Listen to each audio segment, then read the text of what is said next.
Hello everyone, Radha Krishna, welcome back to my new another blog. एबे मो मंदिर अच्छी डंगा भसाई पे आछि तो देखि पार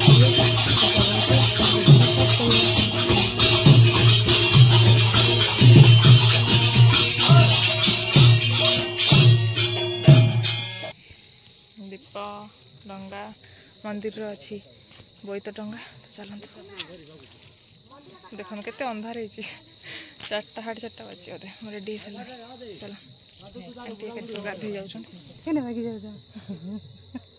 गला ना आसबे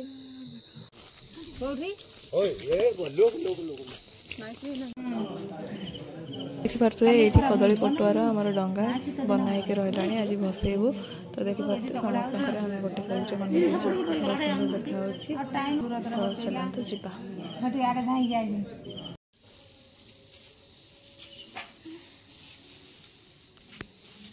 एबे सकाल सकाल मंदिर आसिक आम पान पत्र गुआ चाउल राशि कदली धूप दीप सब रेडी करुँची पैसा छोट कॉइन एमती सब रेडी करा होची। तो जीवा एबे तो डंगा सजा चलची।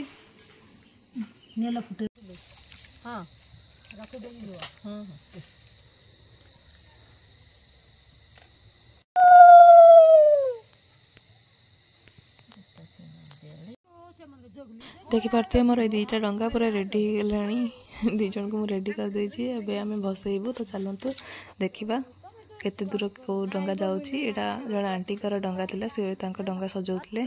तो चलतु जीवा। मु ये 2टा डंगा धरिक रेडी हो गलानी, पानी रे दे माने भसेलिनी।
देखिपे केते अंधार है अंधार अंधार डंगा भसैक आस सारे। ए गले घरे रंगोली करूँ। तो चलते